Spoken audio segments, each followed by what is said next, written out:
बरदरान इस्लाम, अस्सलामु अलैकुम। आज के इस अज़ीमुस्शान जलसे के सदर मोहतरम, स्टेज पर तशरीफ़ फरमा उलमा इकराम, बहन तीश्ता शीतलवाड़, भाई कुलदीप नैयर साहब, अजीज़ान मोहतरम, मैं जिस वक्त यहाँ हाजिर हुआ, सबसे पहले मैंने तीश्ता शीतलवाड़ साहबा को सुना, लगा कि तपती हुई ज़मीन पर एक हवा का ऐसा शीतल झोंका हमारे नज़दीक मौजूद है जहाँ अभी हम सांस ले सकते हैं। मौलाना सलमान साहब के बाद मैंने कुलदीप नैयर साहब को सुना, एक ऐसे दीप को सुना जिसने सरहद पर मोहब्बत का दिया जलाया। मैं सलाम करता हूँ इन दोनों शख्सियतों को। अज़ीज़ान मोहतरम, हमारा मुल्क जब अंग्रेज़ों का ग़ुलाम था, तब उस ग़ुलामी से निजात दिलाने के लिए आगे आया दारुल उलूम देवबंद और उसके अतिये से, उसकी दुआओं से, उसकी कुर्बानियों से इस मुल्क को आज़ादी नसीब हुई। और आज एक बार फिर जब ये मुल्क ग़ुलाम है दहशत गर्दी का, तब एक बार फिर ये आवाज़ बुलंद हुई उसी दारुल उलूम के आंगन से, और ये आवाज़ आज आलमगीर सतह पर पहुंच रही है। यकीनन ये वो आवाज़ है जो आज पूरी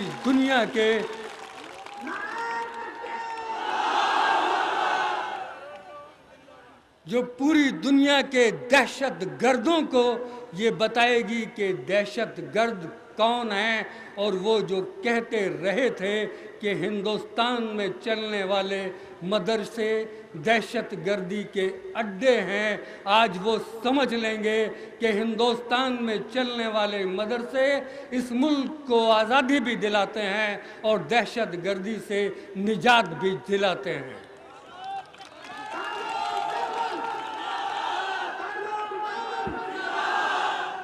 जानता हूँ वक्त बहुत कम है, अखबार का एडिटर हूँ, इसलिए मेरी ये कोशिश होती है कि किसी बात का रिपीटिशन ना हो, इसलिए अपनी तकरीर की एडिटिंग भी करता रहा और सदर मोहतरम को अपनी बात मुकम्मल करने का मौका भी रहे, मगर चंद बातें गोश गुजार ज़रूर करना चाहता हूँ। वजह यूँ भी रही कि मेरे नज़दीक उस वक्त आज तक टेलीविज़न की खातून आज के सदर मोहतरम से चंद सवाल कर रही थी। पहला सवाल ये था कि आज के इस दहशत गर्दी के ख़िलाफ़ जलसे का उद्देश्य क्या है, मकसद क्या है? क्या दहशत गर्दी के ख़िलाफ़ मुनक्किद किए जाने वाले इस जलसे के इनकाद का मकसद सिवाय इसके भी कुछ और हो सकता है कि हम दहशत गर्दी के ख़िलाफ़ जहाद के लिए खड़े हुए हैं, अमन का अलम अपने हाथों में लेकर खड़े हुए हैं? यही जवाब है। अगला सवाल था कि इस मुल्क में दहशत गर्दी के लिए आप किन को जिम्मेदार मानते हैं? मौलाना का जवाब था आरएसएस। फिर फरमाया इसके बाद मौलाना का जवाब था बजरंग दल। फिर पूछा इसके बाद, मौलाना ने इसके आगे जवाब नहीं दिया। बहन तीश्ता शीतलवाड़ साहबा से भी इससे ही मिलते जुलते सवाल किए गए। शायद जिस नाम का इंतज़ार था मैं ले देता हूँ, उस नाम का इंतज़ार अगर आपको था कि दाऊद इब्राहिम, तो सुन लीजिए कि अगर वो दाऊद इब्राहिम था तो उसकी दहशत गर्दी क्या है, ये आप अदालत की रोशनी में देखें, फिर करार दें। मैं भी उसे मुजरिम करार दूंगा, और हिम्मत है तो इंसाफ के तकाजे के साथ आप भी उसे मुजरिम करार दें।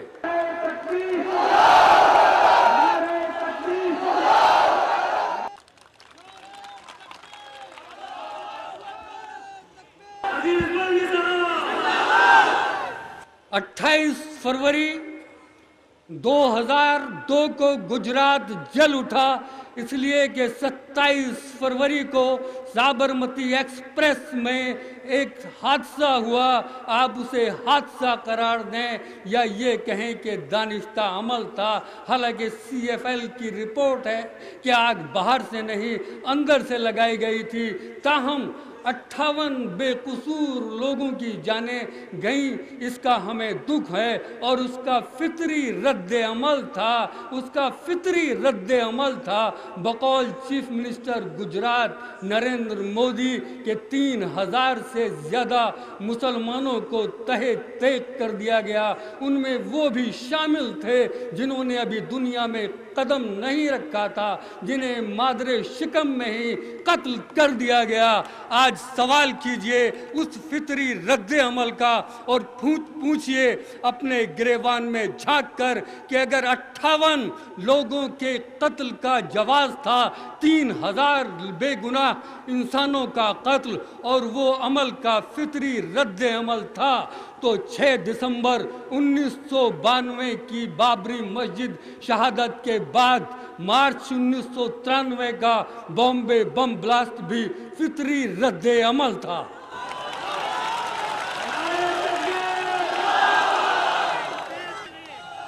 हिंदुस्तान एक जमहूरी मुल्क है, हमारा जमहूरियत में यकीन है, हमारा पार्लियामेंट में यकीन है, हमारा अदालत व इंसाफ में यकीन है। अगर जुर्म एक है तो सजा भी एक ही होगी। ये कैसा इंसाफ है कि एक अमल के रद्द अमल में 3000 बेगुनाहों का कत्ल कर दे और चीफ मिनिस्टर बना रहे। एक के ऊपर अभी इल्ज़ाम साबित नहीं है, लेकिन अगर आप कहें कि बाबरी मस्जिद की शहादत के बाद जिन लोगों की जानें गईं उनमें हिंदू भी थे और मुसलमान भी थे, अगर उनका रद्द अमल था बॉम्बे का बम ब्लास्ट, तब भी ये फ़र्क करना होगा।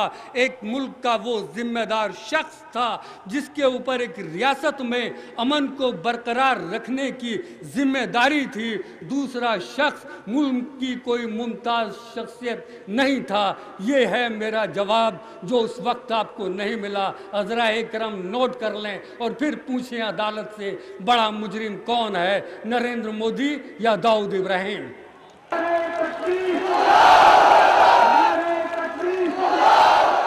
दहशतगर्द इस्लाम है, दहशतगर्द मुसलमान है। माना कि सारे मुसलमान दहशतगर्द नहीं हैं, मगर सच ये है कि वो सब दहशतगर्द जो पकड़े गए वो मुसलमान हैं। आज मैं कुछ सवाल आपसे करता हूं। आज़ादी के बाद 30 जनवरी 1948 को कत्ल किया गया महात्मा गांधी का, जो अहिंसा के पुजारी थे, उनका कातिल कौन सा मुसलमान था? क्या नाम था उसका? क्या बताएंगे आप?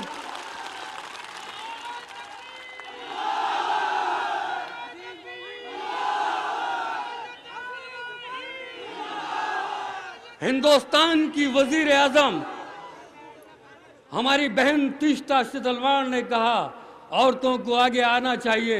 हमारे मुल्क की खातून मोहतरमा इंदिरा गांधी आगे थी। क्या कसूर था उनका? उनकी जान ली एक दहशत गर्दी के जरिए। क्या वो मुसलमान था? नाम बताएं वो कौन सा मुसलमान था जिसने इंदिरा गांधी की जान ली? राजीव गांधी का कत्ल हुआ कोयम्बटूर में। मोहतरमा प्रियंका गांधी उनसे मिलने गई, उनकी कातिल नलिनी से। कौन था उसका कातिल? क्या कोई मुसलमान? बहुत तारीफ की मीडिया ने, मैं भी मीडिया से ताल्लुक़ रखता हूँ, मैं भी तारीफ करता हूँ मोहतरमा प्रियंका गांधी जी की। बड़ा हौसला किया उन्होंने, नलिनी से मिलने गई। अगर मैं चला जाऊँ मिलने दाऊद इब्राहिम या बिन लादेन से तो क्या कहेंगे आप?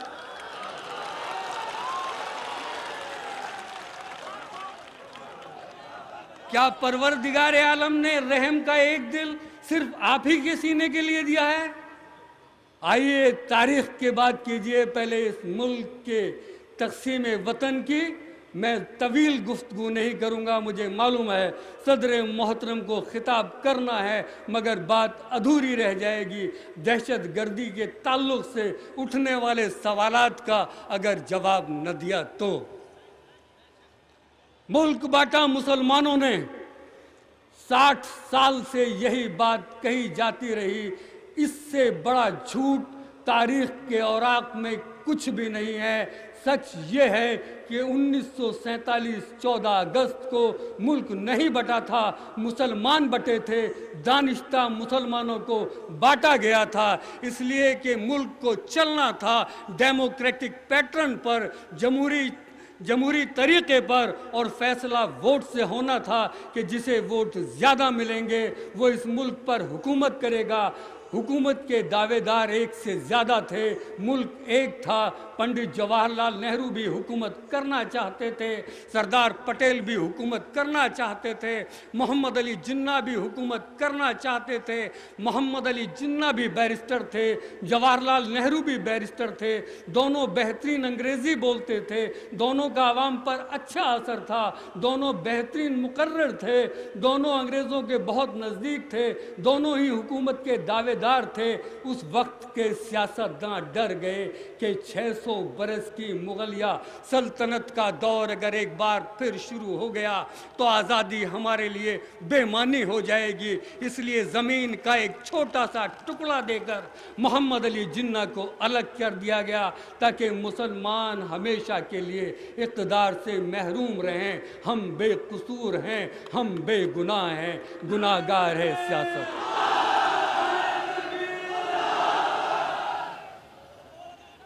اٹھا کر دیکھیں مولانا ابوالکلام آزاد کی کتاب انڈیا ونز فریڈم، صاف صاف انہوں نے لکھا ہے کہ دلی کی گلیوں میں جہاں اس وقت کھڑے ہو کر میں آپ سے خطاب کر رہا ہوں، مسلمانوں کو کتے اور بلیوں کی طرح کاٹ کر پھینک دیا گیا۔ کون تھے وہ دہشت گرد جنہوں نے انہیں کتے اور بلیوں کی طرح کاٹ کر پھینک دیا؟ یہ پوچھئے سوال اپنے آپ سے۔ ہم بڑے افسوس میں ہیں، ہم بڑی تکلیف میں ہیں کہ جب بم پھٹتا ہے مکی مسجد حیدرآباد میں، تب بھی وہ نمازی جو اس وقت ہلاک ہوتے ہیں، شہید ہوتے ہیں، اس کا الزام بھی کسی مسلمان پر، اور جب بم پھٹتا ہے کسی دوسرے مسجد میں، عیدگاہ میں، اس وقت بھی مجرم مسلمان ہیں۔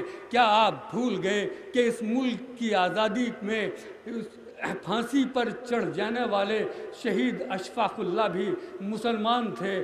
آپ کیوں بھول جاتے ہیں کہ 1971 میں پاکستان کو منہ توڑ جواب دینے والا ویر عبدالحمید بھی مسلمان تھا؟ آپ کیوں بھول جاتے ہیں کہ کارگل کی جنگ میں شہید ہونے والا بھی کیپٹن حنیف الدین تھا؟ یہ نام آپ کو یاد نہیں رہتے، مگر وہ نام آپ کو یاد رہتے ہیں جنہوں نے انگریزوں کے دور میں غلامی کے پروانے پر دستخط کیے تھے۔ آپ انہیں اس ملک کے مسنت اقتدار تک پہنچاتے ہیں۔ آج انہی کے پرائم منسٹر ان ویٹنگ سے میں صرف ایک سوال کرنا چاہتا ہوں کہ جس وقت آپ ہندوستان میں تھے ہمیشہ کہتے رہے کہ فرقہ پرست مدرسے والے ہیں، فرقہ پرست مسلمان ہیں، مگر جب آپ کے قدم پاکستان کی زمین پر پڑے تو آپ کی آواز نکلی، آپ کی زبان نے کہا جناح سیکولر تھے۔ اگر محمد علی جناح سیکولر تھے تو فرقہ پرست کون ہے؟ یہ سوال اپنے آپ سے پوچھو۔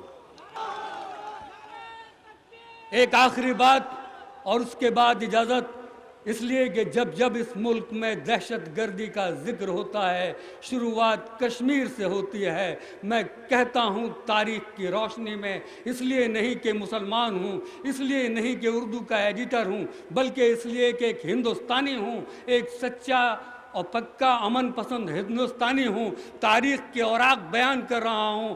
اگر کشمیری مسلمان دہشت گرد ہوتا، ہندوستان کے ساتھ رہنا نہ چاہتا، تو جس وقت ملک بٹا تھا وہ سرحدی صوبہ تھا، اس کے پاس یہ موقع تھا کہ وہ پاکستان کے ساتھ الحاق کا فیصلہ کر لیتا یا الگ اپنے وجود کی بات سامنے رکھتا۔ اگر اس وقت اس نے ہندوستان کے ساتھ رہ جانے کا فیصلہ کیا تو یہ اس کے वतन परस्ती की, वतन से मोहब्बत की सबसे बड़ी दलील है। उसके बाद जब लाहौर से आने वाली रेलों में हिंदुओं की लाशें होती थीं, दिल्ली में मुसलमानों को मारा जा रहा था, उस वक्त अगर कश्मीर में पंडित और डोगरा महफूज रहे, जब भी मुसलमानों की अक्सरियत थी, तो बताइए वो कब फ़िरका परस्त था, कब दहशत गर्द था। आपको सोचना होगा, कहीं आपने इंसाफ में कोई चूक तो नहीं की है। मैं एक मिसाल के ज़रिए अपनी बात वाज़े करना चाहता हूँ। एक मासूम बच्चा बाज़ार जाता है अपने माँ बाप के साथ, अपनी पसंद का एक खिलौना ख़रीदता है। उसकी कुल कायनात वही एक खिलौना है। वो उठते बैठते सोते जागते उसी खिलौने को अजीज़ रखता है, मगर जब वो परेशान होता है, जब वो तकलीफ़ में होता है, जब वो भूखा होता है, वो रोता है, चीखता है, चिल्लाता है, अपने माँ बाप को अपनी तरफ मुतवज्जे करना चाहता है, माँ बाप उसकी चीख नहीं सुनते, उसकी आवाज़ नहीं सुनते, उसकी तरफ मुतवज्जे नहीं होते। वो अपने आसपास के सामान को ज़मीन पर फेंकना शुरू कर देता है, माँ बाप फिर भी उसकी तरफ नहीं देखते। वो अपने महबूब खिलौने को ज़मीन पर पटक कर तोड़ देता है। क्या ये बच्चा दहशतगर्द है? क्या ये बच्चा दहशतगर्दी के मायने जानता है? दुनिया की जन्नत कश्मीर में रहने वाले आज अगर जहन्नम के शोलों में जलने के लिए मजबूर हैं, तो सोचिए आप, जब तक आप कहते रहेंगे कश्मीर हमारा है, कश्मीर हमारा है, मसला हल नहीं होगा। जब आप कहेंगे कश्मीरी हमारा है, कश्मीरी हमारा है, सिर्फ ज़मीन ही नहीं, ज़मीन पर रहने वाला हमारा है, तब ये मसला हल हो जाएगा। और हमसे पूछते हो दहशतगर्द कौन है, तो अफ़गानिस्तान में अस्पतालों और मासूमों पे गिरते हुए बमों को देखो और देखो कि उनको गिराने वाला कौन है। दहशतगर्द वो है। जब देखना है आपको दहशतगर्द कौन है, तो आप उस करबला की ज़मीन को देखो जो 1400 बरस बाद एक बार फिर दौरे हाजिर के उस शैतान के ज़रिए नज़र आतिश कर दी गई, वहाँ खूनालुदा कर दी गई। उनके ऊपर बम बरसाने वाला कौन था? फिर भी अगर आपको दिखाई नहीं देता कि दहशतगर्द कौन है, तो आप समझ लो कि आप सच का सामना नहीं करना चाहते। अगर हक के लिए, इंसाफ के लिए, बातिल के ख़िलाफ़ आवाज़ उठाना ही जहाद है, अगर इसी को आप दहशतगर्दी समझते हो, तो मुझे फ़ख्र है कि मैं हिंदुस्तान की ज़मीन पर पैदा हुआ, जहाँ श्री राम ने धनुष उठाया था। रावण के ख़िलाफ़ वो धनुष था, न्याय के ख़िलाफ़ ये इस मुल्क की तारीख़ है। जहाँ श्री कृष्ण पांडवों के साथ थे, कौरवों के ख़िलाफ़ थे, जो इस बात का सबूत है कि उनमें से कोई दहशतगर्द नहीं था। इस मुल्क के रहनुमा थे, वो जानते थे कि जो जंग करबला के मैदान पर आने वाले कल में हुसैन लड़ेंगे, उस जंग को आज हम हिंदुस्तान में लड़कर दिखा रहे हैं। यही वजह है कि करबला के मैदान से इमाम हुसैन ने हिंदुस्तान की तरफ आने की ख्वाहिश जाहिर की थी। मैं इस हिंदुस्तान को सलाम करता हूँ और सलाम करता हूँ स्टेज पर बैठे उन तमाम उलमाए इकराम को, जिनका ताल्लुक़ आज़ादी दिलाने से भी है और दहशतगर्दी से निजात दिलाने से भी। शुक्रिया। खुदा हाफिज़। जय हिंद।